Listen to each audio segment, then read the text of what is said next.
In the middle of an ordinary interaction, something subtle begins to feel out of place. Not wrong, not tense, just different. The conversation continues as it always has. The same tone, the same patterns, the same emotional signals moving between people. And yet, you're no longer inside it in the same way. You still understand what's happening. You still perceive the emotional undercurrent. But something that used to activate automatically doesn't move anymore. At first, it's difficult to explain. Nothing dramatic has changed. No conflict has occurred. But the familiar sense of emotional alignment is no longer there. And what makes this shift even more unsettling is that other people begin to notice it too. Not consciously, but in subtle ways. The rhythm of the interaction changes. The expectations they once had of you no longer seem to land in the same place. And without anyone saying it directly, something in the dynamic begins to reorganize. At first, it might seem like a simple emotional change. Perhaps you feel less affected, less reactive, less pulled into the same dynamics that once felt natural. But over time, it becomes clear. This is not just about feeling less. It's about functioning differently. In the past, empathy often meant resonance. You could feel what others felt. You could enter their emotional state almost instantly. But now, that resonance is no longer automatic. You still perceive everything, sometimes even more clearly than before. But instead of merging with what you feel, you remain slightly outside of it, observing, understanding, but not absorbing. And this creates a subtle but powerful shift. Because most people are used to empathy that mirrors them. And when that mirroring disappears, they don't always know how to interpret it. People rarely notice this change in a direct or explicit way. No one pauses in the middle of a conversation and suddenly concludes that something about you has fundamentally shifted. What they notice emerges more subtly, almost as a slight alteration in the rhythm of the interaction itself. A conversation that once unfolded effortlessly now carries a faint irregularity, as if the emotional timing between you and the other person no longer aligns in quite the same way. Someone says something with an unspoken expectation behind it, an expectation shaped not only by the present moment, but by countless similar moments that came before. Perhaps they anticipate understanding, perhaps reassurance, perhaps a familiar kind of emotional participation that used to arise naturally in you. And yet, this time, that response does not fully take form. Not because you are withdrawing, and not because you have become indifferent, but because something in your way of relating has quietly changed its structure. This is one of the less visible aspects of psychological transformation. Very often, the shift becomes perceptible in the relational field before it is fully understood by the person experiencing it. The people around you begin to sense it first, not as a clear realization, but as a subtle disruption in what once felt predictable. Because relationships are not sustained by words alone. They are sustained by patterns, by repeated emotional exchanges that gradually become expected, and eventually, invisible. Over time, these patterns begin to define how two people meet each other. One person expresses frustration in a familiar tone, and the other responds with a familiar kind of engagement. One person speaks from anxiety, and the other instinctively moves towards soothing, explaining, or stabilizing the situation. One person introduces a subtle criticism, and the other begins, almost automatically, to justify, soften, or repair the interaction. None of this usually happens consciously. In Jungian psychology, these recurring patterns are often understood as expressions of what he called complexes, organized clusters of past emotional experience that shape how we perceive and respond to present situations. A complex does not simply influence what we feel. It influences what we expect, what we anticipate, and how quickly we move into certain roles within an interaction. Over time, these roles begin to feel natural. One person becomes the one who explains. Another becomes the one who needs reassurance. Another becomes the one who absorbs tension so that the atmosphere can remain stable.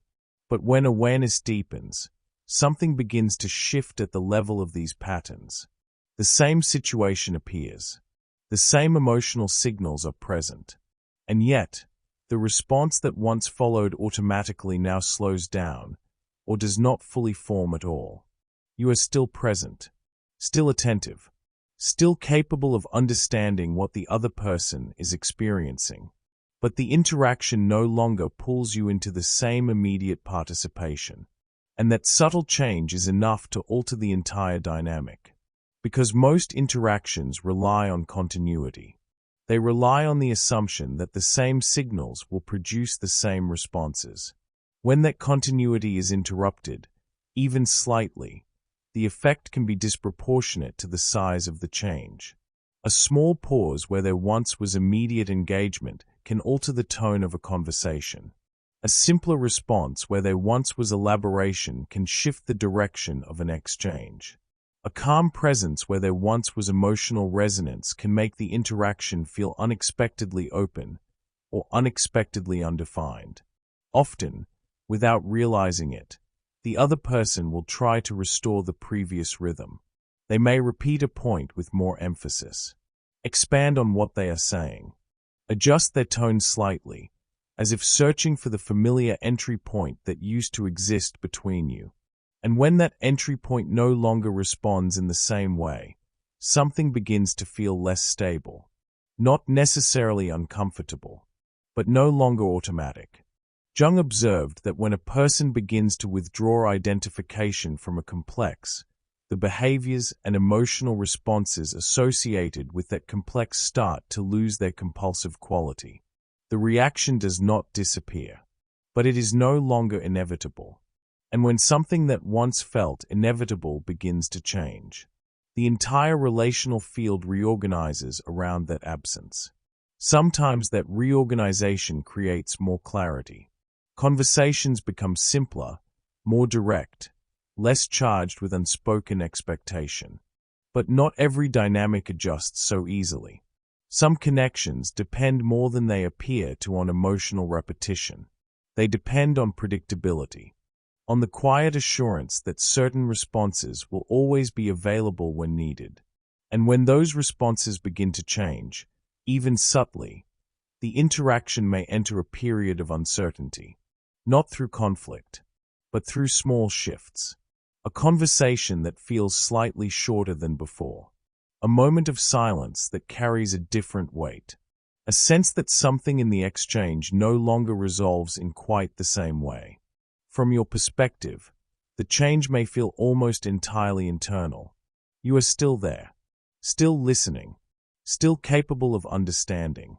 And yet, something essential in the way the interaction unfolds has changed.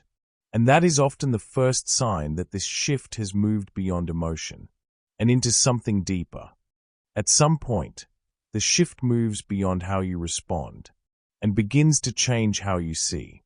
Not in a dramatic way. There is no sudden moment where everything becomes clear all at once. Instead, the change appears in small, almost unremarkable situations. You are in a conversation, listening, following what is being said, and at the same time, something else begins to take shape beneath the surface of the exchange. You start to notice not only the words, but the structure behind them. The direction the conversation is quietly moving toward. The role each person is beginning to occupy. The subtle adjustments in tone that signal something unspoken. At first, this perception feels difficult to trust, because nothing outwardly obvious has happened. No clear signal announces what you are noticing. And yet, the pattern is there. Not imagined, not constructed, but perceived. In the past, moments like these often required time to understand. You might leave a conversation with a vague sense that something felt slightly off. Hours later, or even days later, the meaning would begin to unfold.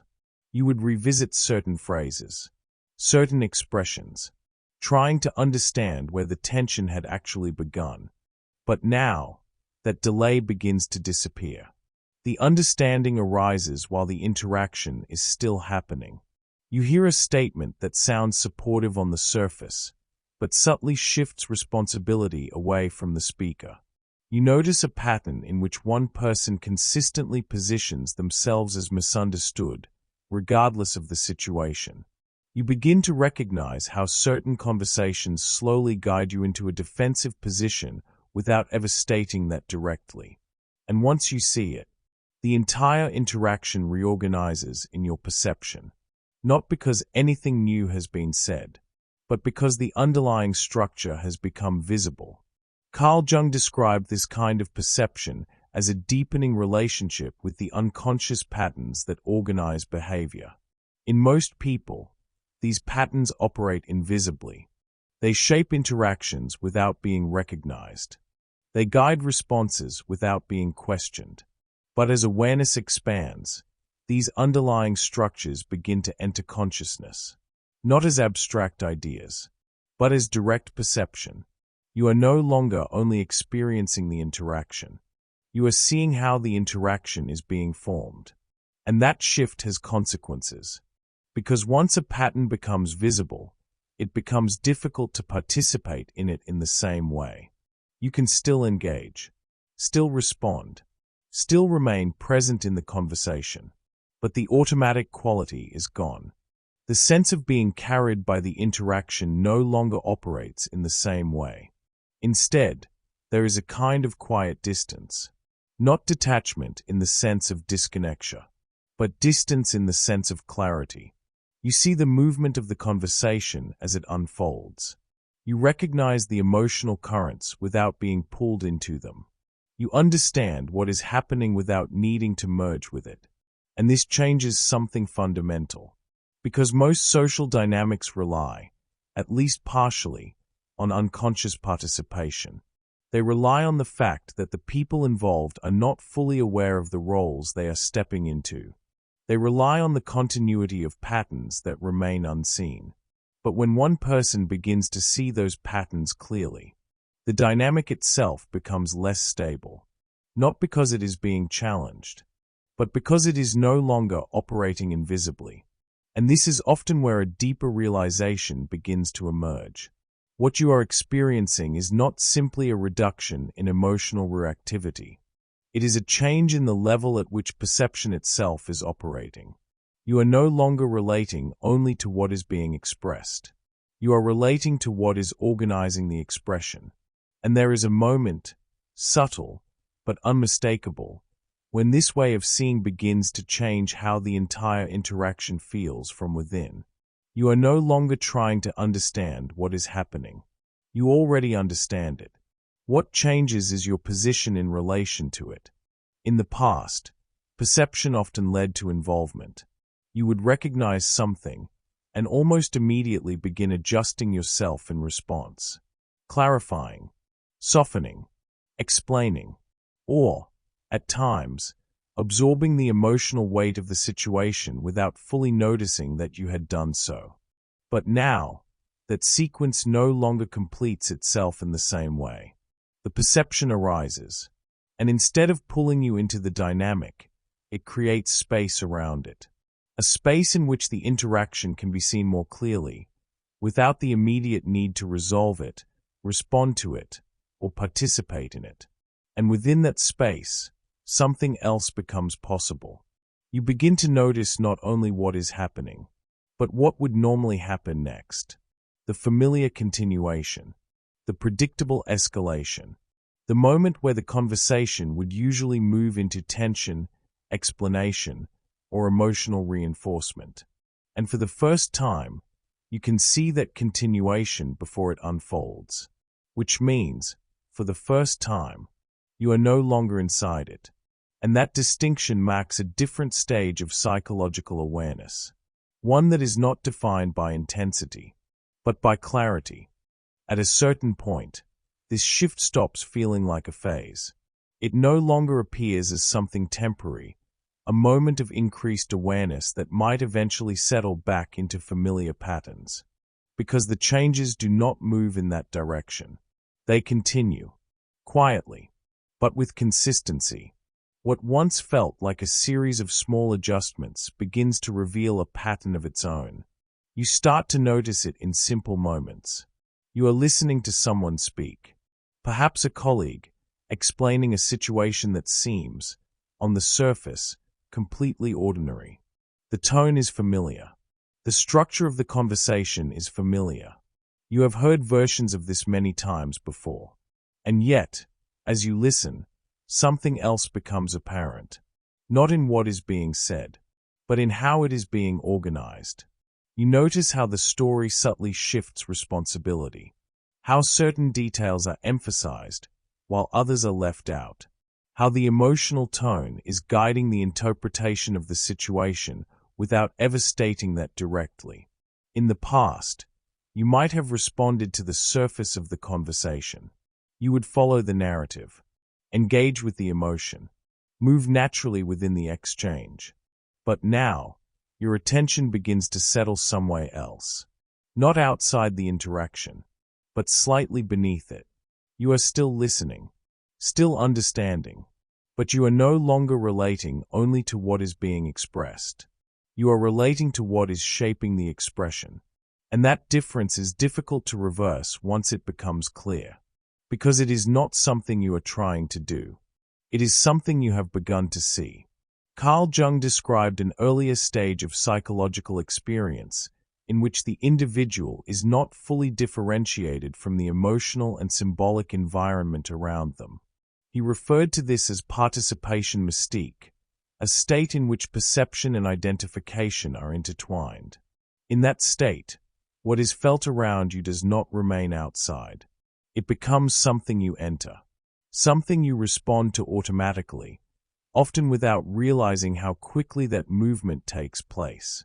But as consciousness begins to differentiate itself, that automatic identification gradually weakens. The emotional signal is still there. The perception is still there. But the immediate movement toward participation is no longer inevitable. And this is where the structure of experience begins to change. You may still feel what others feel, but you no longer become it. You may still understand the emotional atmosphere of a situation, but you are no longer fully organized by it. Instead, something else begins to stabilize. A quieter reference point. One that does not depend entirely on the emotional field around you. This is why the shift can feel both subtle and irreversible at the same time. Subtle, because externally, very little appears to have changed. The same conversations continue. The same environments remain. The same people are present. But internally, the way those experiences are processed has reorganized. And once that reorganization begins, returning to the previous mode of functioning becomes increasingly unlikely. Not because you are resisting it, but because you are no longer perceiving in the same way. Jung noted that when unconscious patterns lose their ability to operate invisibly, they also lose much of their ability to organize behavior automatically. What once felt natural begins to feel constructed. What once felt immediate begins to feel observable. And what once felt inevitable begins to feel optional. This is where many people begin to experience a quiet form of disorientation. Not confusion in the usual sense, but the sense that the internal logic guiding their interactions has changed. The familiar pathways are still there, but they are no longer as compelling.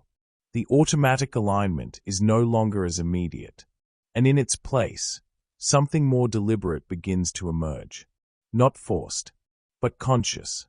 You begin to choose where to enter, where to respond, where to remain present without stepping fully inside the dynamic. And that choice, even when it happens quietly, changes everything, because it marks a transition from being moved by patterns to seeing them as they move. And once that shift becomes stable, the difference is no longer just perceptual. It becomes structural. Today, different terms are used to describe this shift. Some refer to it as a more advanced form of empathic awareness. Others describe it as a rarer psychological configuration, a way of perceiving that doesn't simply connect with emotional states, but sees through them, not rejecting emotion, but no longer being defined by it. And what distinguishes this pattern is not sensitivity alone. It's the combination of emotional perception, structural awareness, and an inability to fully participate in what feels inauthentic. At this stage, empathy is no longer about feeling with others. It becomes about seeing clearly, even when that clarity changes how you relate to people. This is where the experience becomes more complex, because while your perception becomes clearer, your sense of connection may temporarily feel more distant, not because you care less, but because you no longer connect through the same patterns. Many relationships are built on shared emotional rhythms, mutual reactions, shared frustrations, unspoken agreements, and when one person steps outside of those patterns, the connection begins to shift. Sometimes it evolves, sometimes it becomes quieter, and sometimes it fades without conflict. And this can create a specific kind of solitude, not loneliness in the usual sense, but the awareness that you are no longer relating to people from the same place. But this change is not a loss. It's a reorganization. In the past, your attention may have been guided by emotional currents around you. Now, it begins to move from a different center, a more stable one. You still perceive everything, but your response no longer depends on what others feel. And that creates something subtle, but powerful. Clarity, freedom from automatic reactions, and a different kind of presence in the world. At first, this kind of change is easy to overlook, because nothing announces it clearly. There is no single moment where everything shifts at once. What exists instead are small adjustments, a pause where there once was immediate reaction, a response that no longer extends beyond what is necessary, a growing clarity about what is happening beneath the surface of an interaction. And slowly, without drawing attention to itself, something begins to reorganize, not around you, but within you. The center from which you perceive and respond is no longer the same. And as that center shifts, everything connected to it begins to change as well. Conversations feel different. Certain dynamics lose their intensity. Some connections evolve. Others become quieter, not through conflict, but through a gradual realignment. At first, it may feel like distance, but over time, something else becomes clear. It is not that you have lost the ability to connect. It is that you are no longer connecting through the same patterns. And once you begin to recognize that, it becomes difficult to ignore. You don't feel like other empaths anymore. And without needing to explain it, people can sense that too. And in many cases, this shift begins earlier than expected, in the moment when your reactions start to disappear, before you fully understand why. If you want to see where this process begins, you may want to return to the previous video. In the Sophia stage, your old habits don't break, they disappear. Because in many ways, that is where this entire transformation starts.